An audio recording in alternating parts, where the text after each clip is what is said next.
I've been thinking, it's not the same without Vung anymore. Yeah, I know. What are we gonna do? Maybe we should dedicate 2 hours to reminisce for him. Okay. Hey guys, Dan is making fresh ramen. No way! Yeah, Dude! Hello everybody! Today we're going to try to do an advanced recipe. Yeah, Dan is back from his mountain cooking training, and he is going to teach us how to make Japanese ramen noodles from scratch. Can you see his reflection off the pasta machine? Dan says he learned this recipe from a guy named Ivan. Never heard of him. Maybe he's some guru Dan met at the top of the mountain. For the ingredients you will need Cake flour, rye flour. bread flour, Dan says you need 3 kinds of flour to get the right protein content percentage, or something... Sorry, we aren't really good at remembering Dan's explanations. Moving on, you will also need sea salt, Cornstarch. kansui powder, There is a 99.99% chance you won't be able to find this kansui powder in your local supermarket. So Dan says you can bake some baking powder in an oven for an hour and use that as a substitute. Don't ask us why. It had something to do with making something alkaline. I told you we should have taken notes. For special equipment, you will need a scale that measures in grams. Dan is very precise in his measurements.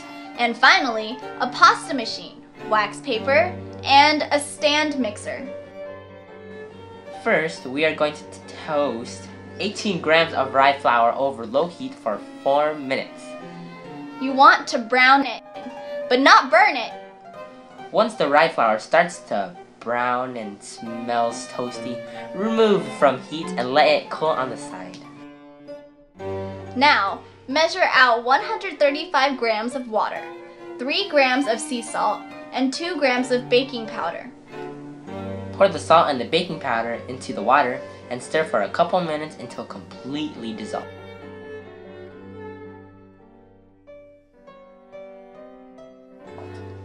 Measure 73 grams of cake flour and 150 grams of bread flour. Pour the cake flour and bread flour into a stand mixer with some paddle attachment. Add the rye flour we toasted from earlier. Briefly mix until everything is evenly mixed.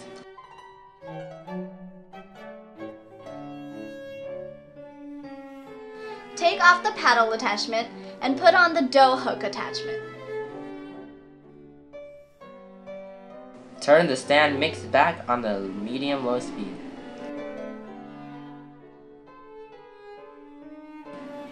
Slowly pour the water mixture into the mixer. Let the mixer run for 10 minutes.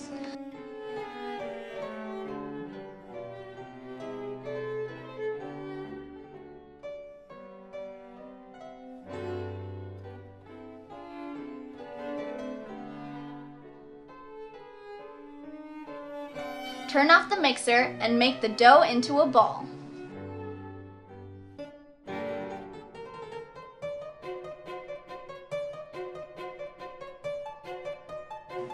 Wrap the dough in plastic wrap and let the dough rest for half an hour.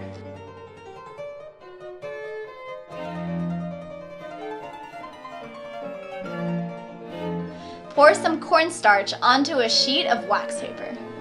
Take out the dough and put it on the wax paper.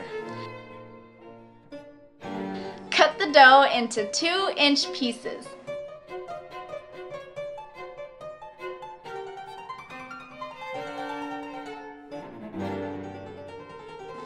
Take the dough piece and flatten it out. Run the dough piece through the pasta machine on setting number 1.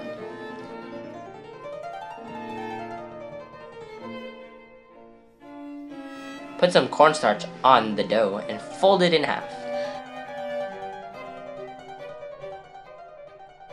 Run the dough again through the pasta machine on setting number 2.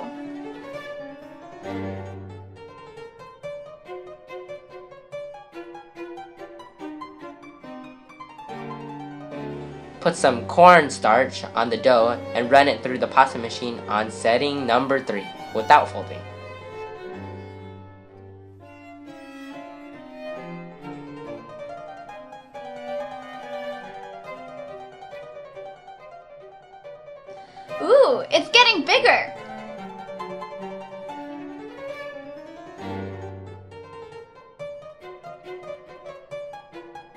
Run the dough through the pasta machine one last time on setting number 4. Now go through this entire process with the remaining dough pieces. Man, this recipe is pretty complicated. We are in the advanced class, baby. Put the spaghetti attachment onto the pasta maker.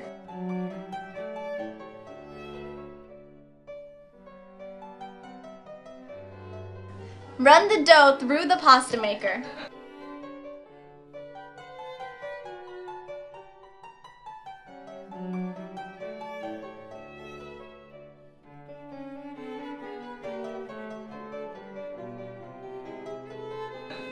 Wow! Now it's starting to look like ramen noodles. Add some water and a little salt to a pot and bring it to a boil.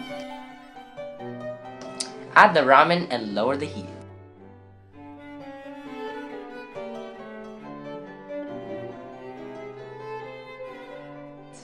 Cook the ramen in the pot for about a minute.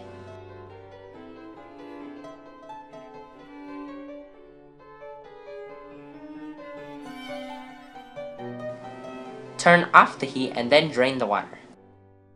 You can serve the noodles in a broth by pouring in the broth immediately. Use the veggie broth we showed you a few episodes ago. Or you can add a little soy sauce and sugar to the noodles and serve dry. Now that's Adventasty.